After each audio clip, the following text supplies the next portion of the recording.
Truly kind of I don't know. It kind of goes both ways, but I'm shocked that we found the Irids the way we did.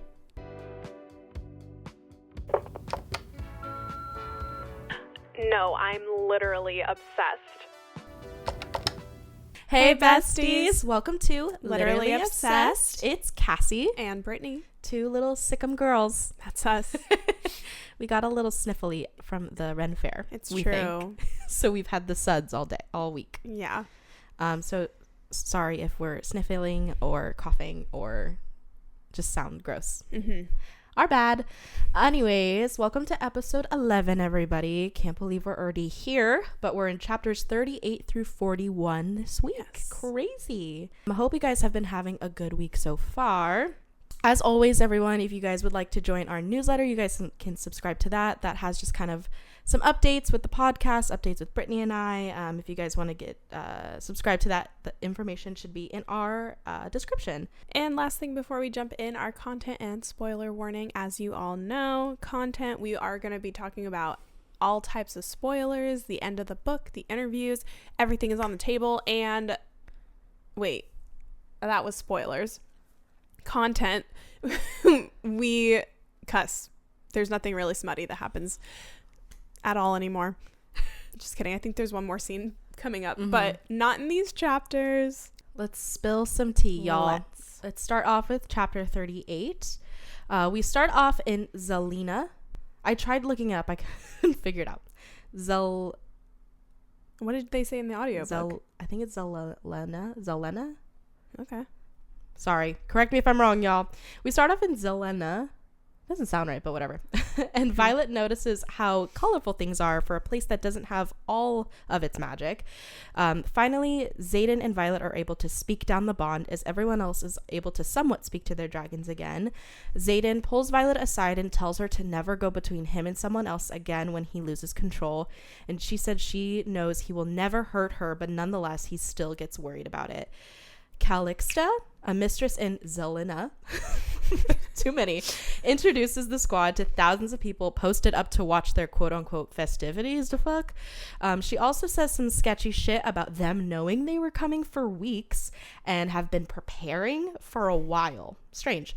She sees Andarna and is in such of awe of her and her potential kind, which makes the squad feel a little uneasy about her curiosity. They move on and go to the crowd of literal thousands, and they have them receive gifts. This is weird. Everyone is expected to be grateful and to give that gratitude once they receive a gift. Definitely some sketchy shit. Everyone is handed some random ass gift that, quote, we'll talk about this later, but Rebecca has apparently said it all has a reason. Yeah. Like a broken compass, an empty box, a fucking cat, and a partridge in a pear tree. There's a lot.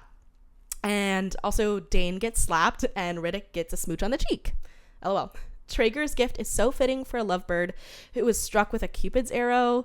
Oh shit. Yeah, he did get struck with a real ass arrow and died. It's fucked up, Cassie. Yeah, there's another thing that's fucked up that I said. Chapter 39.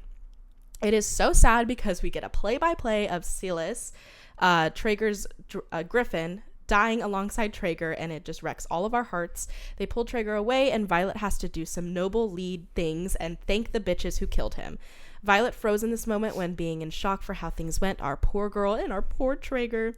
Kat insists that the griffins are burned when they die, and Trager also should be burned alongside Silas. It's so heartbreaking for Kat, especially, which has us all crying. Violet talks to Xaden about how she handled the situation, and he reassures her that she did the right thing and will continue to do the right thing because she has to. Chapter 40, the gang flies to a minor island to bury the bodies and burn them, and Violet notes that this island seems to have more magic. Violet takes charge and splits the group up so that they can all search the small surrounding islands for the Irids. Violet and Riddick hang back to give Andarna some rest, and oh shit, the Irids are here and can speak to Violet. Crazy. Chapter 41. There are 6 Irids questioning Violet and Andarna. We learn that Andarna is the Criterion. Weird. We sit down for story time with Andarna, and the Irids are not pleased with what she shares. The Irids are mad that dragons are being used as weapons by humans and explain that they are for peace. They hoped that Andarna would report back that humans had changed and no longer use magic as a weapon. And Andarna may have gifted something incredibly dangerous for Violet to wield. Dun dun dun. Yeah. Okay, let's get into the deep dive. But Right. before we do that, I just want to say I was very excited to get to these couple of chapters. I also feel like this is low-key kind of what I liked of the pacing of the chapters. Mm-hmm. They were Yes, shorter, I agree. and they were also like more to, not to the point, but they were a little bit more to the Yeah. point without a lot of like that fluff. So just want to say that this was beautiful, and I was very excited to talk about this. I think from this point on, it's good. it's good. Yeah. Yeah. I feel like that's kind of a trend sometimes with Authors. is like the You got to get through that first. last third is really Yeah. it. Really Yeah. it. Okay. Jumping into the deep dive, starting with chapter 38, I just want to point out the small part in the excerpt that I find a little bit interesting. It's from Asher, I believe. Soren Gale, I think. I don't think it's Daxter. Okay. That's apparently important. There's a difference.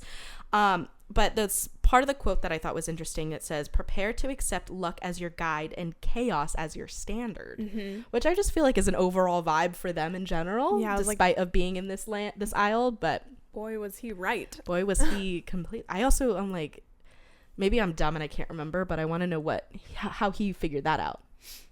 Well, she does say that he had told her that she was going to have to play some sort of game, but she was thinking like dice, like, or yeah, I was going to say chess. I don't even know if they have chess. They have broccoli, which we find out. Rebecca never ceases to amaze me what they have in this world. What they don't have. I don't know. It's just very Surely funny. they have wizards chess. Surely they have, I don't know. I can't even think about Checkers? anything. I don't know. They have Connect 4. Do you think they play sports? There's got to be forms of entertainment. If they have the gauntlet, yeah. it comes from an athletic mate. It comes from Wipeout. Sparring is wrestling. You're right. Oh my god. Okay. I'm assuming. I can imagine. Football, baseball, yeah. It's football. It's like football with the dragon egg, but it's just huge. Just catch it. Okay. I like it. Okay, just quickly, I just love that the only person that will ever, or the only being, I should say, that will ever call Xaden out on his shit at any point is Sigale. Mm-hmm. She is so quick to just call him out for anything and everything. No, and I like how Violet even put it like, whatever Sigale said, Xaden didn't like obviously agree. Well, of course not. And it's just He's funny. being yelled at. Like by mom. It's like by a mom. Yeah. That does not play with anything, but no. And also fucking justice for Sigale. Why didn't we get more of her? I agree. That's so annoying that we didn't get her this book. I understand, but I also don't. Okay, so you talked about the gifts. Mm-hmm. So we know that Rebecca confirmed that there is apparently a reason for every gift. Will we ever find out? Probably not. Like, I feel like it's just going to be up to us to figure out. Yeah.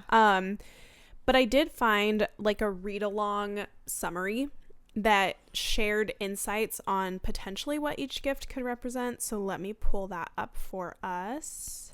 Okay, just to give credit where credit is due, this is from EmpyreanWriters.com. And they do read-alongs, like summary breakdowns for every single chapter. It's nice. Sometimes I look at this. I don't know if this is ran by one person or a team, but they're great. They're amazing. And they're very detailed. They're very detailed, and their summaries really help. Okay, let's go through the gifts real quick. They said that they're 100% certain the gifts mean something, so this may have been before Rebecca said anything. Okay, Mira gets wine. So they said possible explanation. Wine has been long associated with revelry, transformation, and the divine. In ancient Greece, this was a province of Dionysus. Oh, I'm stupid. it's a province? Dionysus. It's been a long time since I've learned Greek Better mythology. than what I would have tried to say. A deity There we go. of ecstasy, chaos, and chance. Oh, Receiving wine might suggest that luck favors those who embrace life's pleasures and its unpredictable turns. Interesting. I don't really know how that relates to Mira. I mean, Other than- maybe.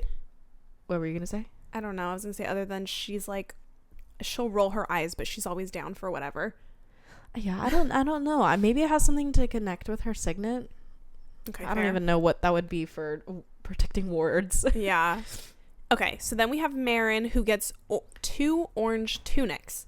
So, possible explanation. Tunics were everyday garments in ancient Rome and Greece, but the choice of bright orange is intriguing. Something tells me that we might need these tunics to blend in with the people on this very isle, or maybe even fool others from the isles. And I did think kind of something similar, because I was like, why did they gift her the tunics that they wear? Yeah. And 2 of them. That is interesting. They have to know something, because when we get to Violet's, they obviously know something. I don't know if they're fortune tellers or what it is, but yeah. And it's the king from Cortland is the one that warned them. Yes. Right. And I'm trying to think, like, what kind of message would he have persuade beforehand? Yeah. So I don't know. Maybe next book we will have to sneak back into 2 the aisles. orange tunics. Remember that, kids. Remember that. Okay. Dane, he gets slapped. So, possible explanation. A slap as a gift is paradoxical, hinting at a sudden jarring awakening. It may be seen as a divine reminder that fortune can be as harsh as it is benevolent, or a lesson in humility, an unexpected shock that prompts one to reassess one's path. I also think it's the slap we've been waiting for to sort of ensure that Dane is definitely on the right path. I like that. I like do, that yeah. one. You know what? It is like, that was from the readers. That is true. That is very true. So that's a possibility. Very needed. Okay, Garrick gets a rusted steel bucket. While seemingly mundane and decayed, a rusted bucket might symbolize the container of one's fortune. Its deterioration suggests that luck is not static. It gathers the remnants of the past and reminds us that even discarded or neglected things may hold value if seen through the right lens. How that relates to Garrick, I'm not too sure. A bucket. A rusty bucket? Yeah, I don't know. I'm not too sure. Xaden, empty glass box, much like his soul. That actually, perfect. Okay, so a glass box is both fragile and transparent, evoking the idea of potential rather than possession, much like Pandora's box, but without its malevolent contents. It may suggest that fortune is not given but created. The emptiness could be a canvas for one's own actions to fill with meaning. I also think this will play an important role for holding Xaden's soul. Ooh, that's interesting. A good one. Ew, in the box. Just his little heart. Oh my god. Just like, have you ever seen Once Upon a Time? I have, but I stopped watching. I think I've only seen like the first season or maybe 2. Okay. I don't know if this is the show I'm thinking about, but I do remember that I watched all of that show, but they had a heart, and I remember like seeing it and it like still beated. Maybe I'm thinking of something else. Thought it was Once Upon a Time, but seeing like a little heart, and ever since that's what I think of about like his soul getting ripped out. I was like, it's his little heart that's. Do you think it would be black? Oh no. Do you think? Hope not. Hope it's onyxed. It's amber flexed. Onyx Heart. Onyx is Heart. the next book. But that, you know what I wanted to also say is that it's funny how some of these feel more obvious than the others. Mm-hmm. Well, that makes sense, I guess. She can't give us all obvious ones. Or all non-obvious ones. It's true. Okay, so then obviously we have Violet with the compass, which we all kind of have an idea on that one. It is a seemingly broken compass. It's a black compass with a dark chain. It does not point to north, so she thinks it's broken. But typically a compass, as we know, represents guidance and direction. However, a broken one that fails to point north might imply that the usual rules of fate and order do not apply when luck is at play. Could be a reminder that life's journey is often guided by chance rather than certainty, challenging the recipient to navigate an uncertain destiny. My 2 cents, I think this black compass will lead Violet to Malik. We've heard people say, Xaden, it's giving Pirates of the Caribbean. Mm-hmm. The same exact thing happens. I'm pretty sure he has like a broken compass. Yeah. I think that's a part of the movie line. But yeah, I do remember that. It's a big part of the movie line. Or is it the third one? I'm trying to think of the title, sorry. So it's like Pirates of the Caribbean and the seemingly broken compass. Which one is that in? I think you're right. It's like the third one. I don't know if it's It's the one with Davy Orlando Jones. Bloom. He's in all of them, babes. All of them? Yeah. Since the beginning? Yes.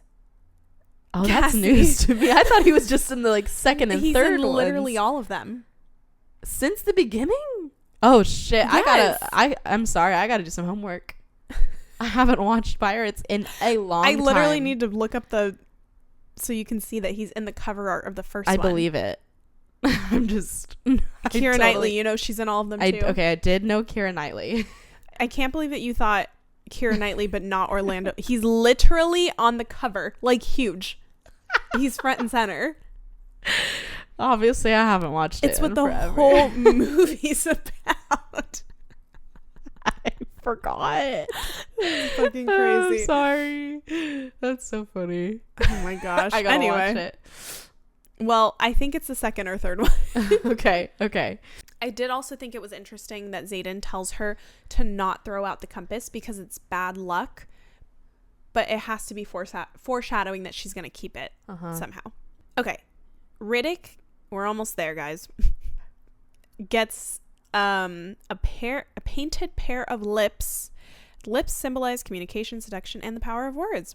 Painted pair of lips may represent promises or secrets, perhaps hinting at the persuasive power of fate or the allure of the chance encounter. In myth, lips are often tied to expression of divine will or passionate destiny.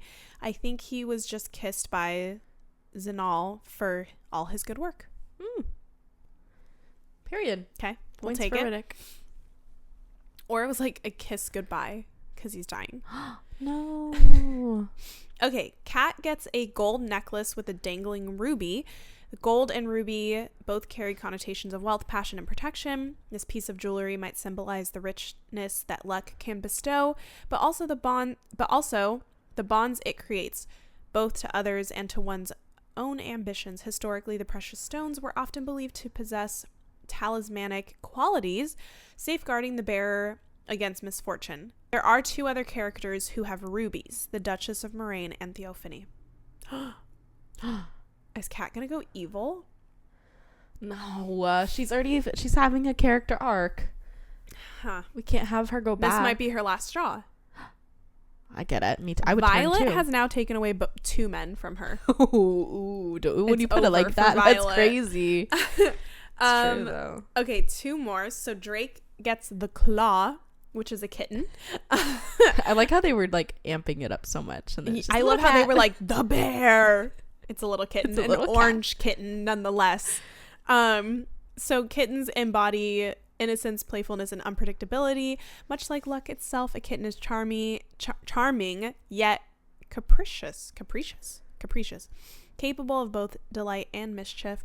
In some cultures, cats are revered as bringers of fortune or omens. That is true, suggesting that even the smallest creature can wield the power of chance. How the fuck are they keeping this kitten alive? What is it eating? I know. I wrote that. I was like, I have no idea how do they keep themselves alive, let alone a little cat? No, truly. So, Especially if it's a kitten. Doesn't it need milk? no, cats are lactose intolerant. Yeah, Why did you know that? Aristocats, do they like the milk and the cookies? They like milk. They're just lactose They're just like intolerant. me. For real. Trust me, my cat loves cheese, but I'm in for it if I give it to him. It's a risk I'm willing It to comes take to in see easily happiness. and out easily. Literally. But this is the only other confirmed character besides Jacinia that Rebecca has said is safe. Is a fucking kitten, which good. Jacinia and a No, cat. she literally was like, you think I'm gonna kill off a kitten? Like, honestly, yes, I do, Rebecca. You are pretty First crazy. of all, but second of all, why did you bring a kitten into this world knowing you're gonna have to keep it safe somehow? It's like a kid. Yeah. It's the same thing as if you made one of them pregnant. Don't get started. Don't get them riled up. Get started. Okay, last one. Trager receives the arrow, as we all know, and we lose Trager. Arrows are swift and irrevocable. It's a common symbol of fate, destiny, or even love. Cupid's arrows, like you said. And it was love that brought Trager here. And as luck will not have it, it led to his demise. Fuck. It was him saying that the island, like he loved the island. It was messed up. Dude, the whole reveal of him just stepping back, and it's just like, where did it even come from? Did they shoot it? Did somebody have it in their hand? I don't know. You know what I mean? A part of me thinks it was like from farther, like a far away shot. Dude, somebody was, they were like, bah! It's like Katniss. Yeah. Fucking crazy. It was literally Katniss. So that's wild. Rebecca is just pretty... loves to see Kat unhappy, I guess. I know. She really does like to write against her. Yeah. It's sad. Trager did nothing wrong, I think, in his entire life. I agree. This is upsetting. She loves to also kill off innocent characters. Yeah. It's so sad. But I just want to say, like, the memes of Xaden and Riddick laughing that everyone was posting on TikTok after, like, Dane getting slapped.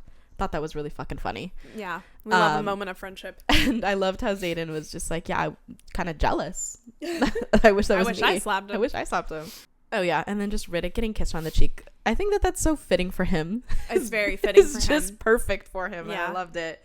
And then, no, seriously, though, like, how the fuck did they travel with this little guy? Do you think he's palm-sized? Well, that's what I'm... Okay, so there's... Not to get ahead of myself, but there was a moment where Drake was holding... the cat, and then like Mira takes over. She's like, give it to me, and he's like the map. Literally, I think Rebecca said like he's holding the cat with one hand, and then like something, yeah, I think maybe a map or something in the other, and it's just like, imagine that little like orange tabby just like literally sprawled out and be like meow, meow, meow, like with his little flight goggles. She's a girl. Oh yeah, I forget that she's a girl.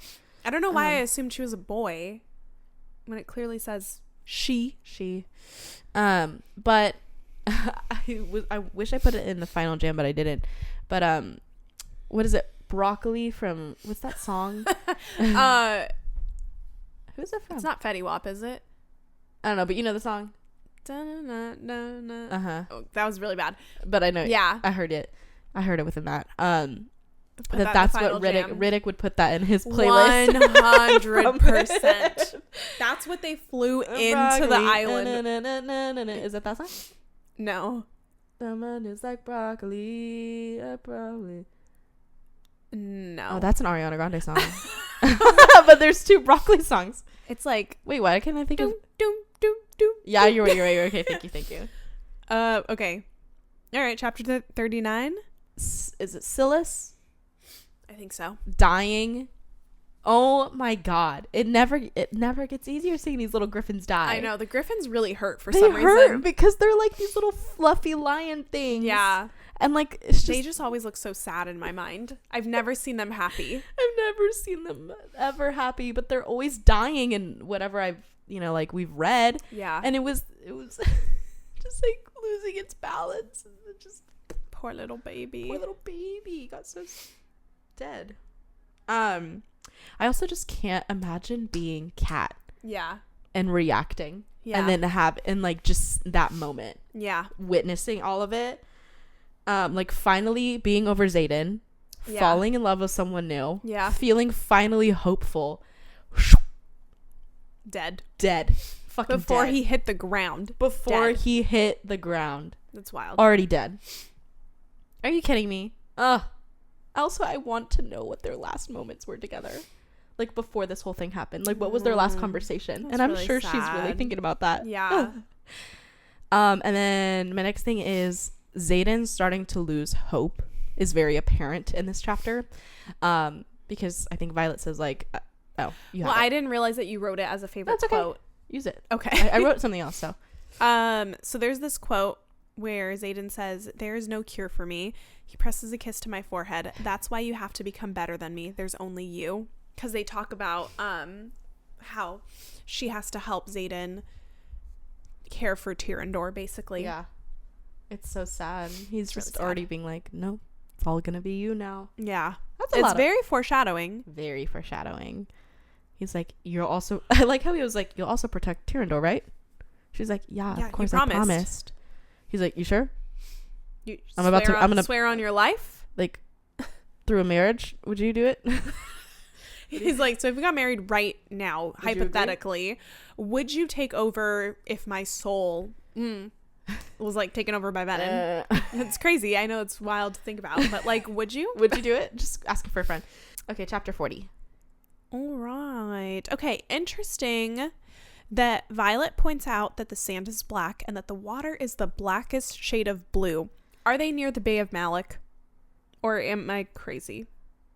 I didn't check the map, so it could be like not even possible. Should we look at the map? Maybe.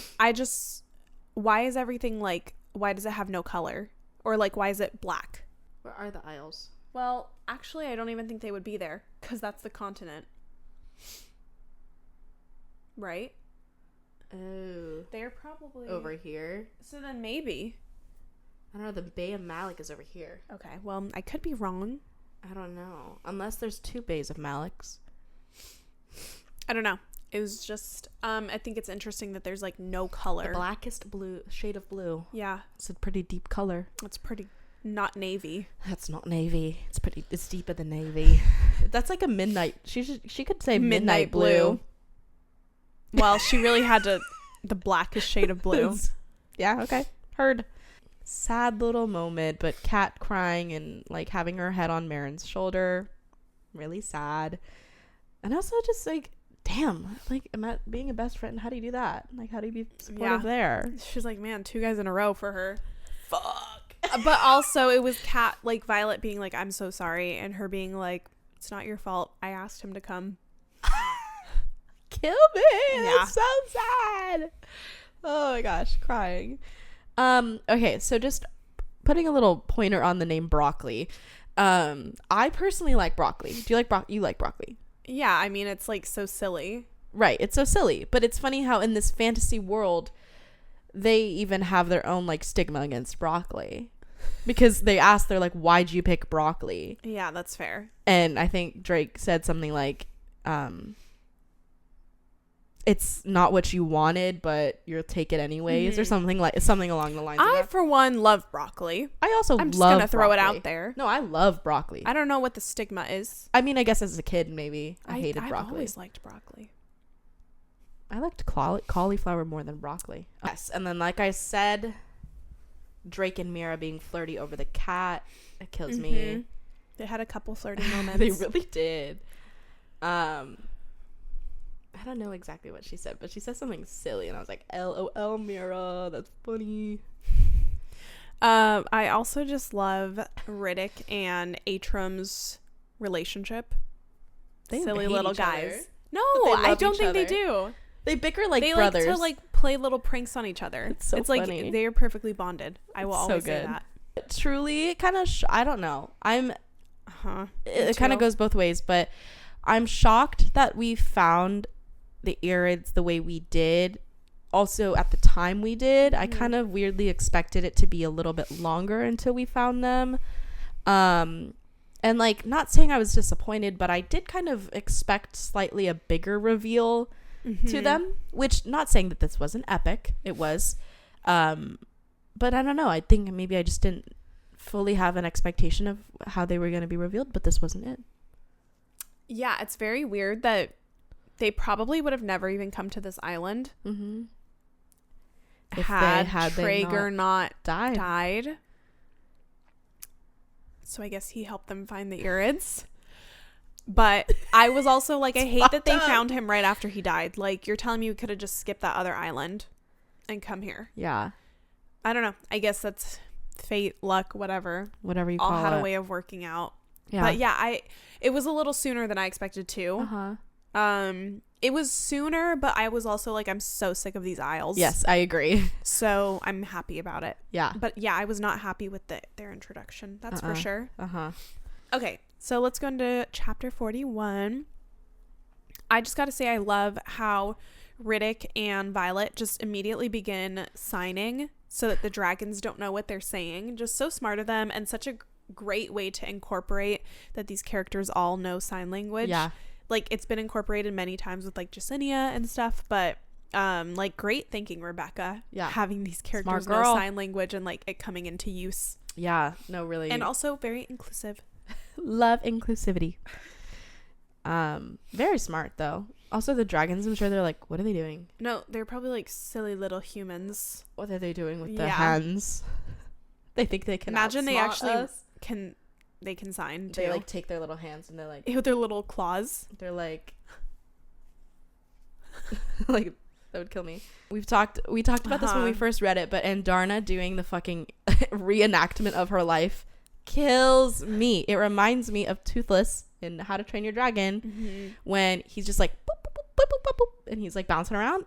That was Andarna. Yeah, it was so cute. And I can also just imagine how the others were like reacting when all of this. They're all just like rubbing, like, yep, that happened. That's how it happened. And also the dragons just being like, yeah, like, what? Huh? So you did what? And then she says, like, eventually over time they just had not, like, they stopped saying anything. They're like, it's gonna be a while. I just can't. She's like, but first I went like this, and then first I was like this way, and then Violet did like this, and then Violet did that. It's just so sweet, little Andarna. Okay, also, it just hurt my feelings how rude Andarna was being to Taryn. Yeah. For no fucking reason. This is the downfall of Andarna for me from this point forward. Because, bitch, this whole mission was for you. Why are you being so mean? Taryn is obviously protective of her. And then she says something, and it says that Violet feels like, what was the emotion? Like hurt. She feels hurt down the bond, and he just like kind of takes a step back. How dare you hurt Taryn's feelings? He like messed up. He helped raise you, basically. No, literally. And she's just like, they're my family. Like, well, we don't know that. And honey, they didn't want you. They weren't. So you were so quick to welcoming. To defend them, and they didn't even want you, which is so sad also for her. But I don't know. I just didn't like the way that she like treated them. Yeah. Just because this was her kind. Yeah, and I think that it was very telling with like what I said was the Irids were not very welcoming to her regardless, and like for such stupid reasons. And it was crazy to me that they like put her up as a test to be like, well, we just put you there to see like after all this time if humans were going to change and they weren't going to be these awful damaging people, but turns out they are. So bye. For them being dragons for peace, there you go. This was not violence. Very peaceful. Yeah. But I'm just like, you left a little baby egg out there. Yeah. And expected for her to just bloom with grace. It's also just, it's like, I'm so sorry for the sniffles, guys. I'm like really struggling over here. It's just like, what did they expect? She didn't know any better. She didn't know where she came from. All she knew was to bond a human. Yeah. She didn't know. No. She didn't know. And I don't know. I just think that was obviously unfair. Yeah. And we learn a lot more about them and Darna's choices later on. Yeah. Okay, last thing. I just think it's very interesting that they said that dragons gift signets to their riders and that they could tell what they were. Like, they were like, you wield ice, you wield lightning. How do they know? I don't know. It's very interesting. I wonder if maybe it's just because of the way that they read the energy. Maybe. Or they are like pure magic, so it's a possibility. I guess pure magic would know magic, I guess. Okay. Moving into favorite quotes. My quote is, imagine who you'll become when you finally learn to not just embrace that confidence, but live it. I'm going to use that quote in my life. Yeah, but it's a good quote. Chapter 39 from Xaden. Okay, mine is from Xaden, chapter 40. And it says, I mean it when I say you own my soul. You're the only place I feel completely like me anymore. So sweet. So okay, quick thing for thriving and theorizing. Random thought. But do we think that the reason a lot of the Isles don't have color is because they were drained from venom years ago? Like, I'm talking hundreds. Maybe that's why the Irids have been hiding out there, but it's just so long that nobody remembers that magic was even a thing. Oh my god. Just a thought I had. Oh my god, I have a crazy thought. Yeah, let's hear it. I guess maybe this wouldn't work because we don't really know how Irids are or how they've always been, but since color has been kind of drained, do we think since Irids were technically, I guess, there's somewhat of the cure, maybe. Yeah. That the reason why that they're so powerful with color and color changing, they drained as much color or magic from all these Isles and kept them to themselves. Do you think that the dragons are actually, like, evil? I think that they are one of those, I'm not going to say villains, but one of those, like, complicated villains to where like they fight for good, but they actually are like selfish. They're selfish and they're not portraying it the way that they think. They like have this savior complex, even though that they're actually like damaging more than they think.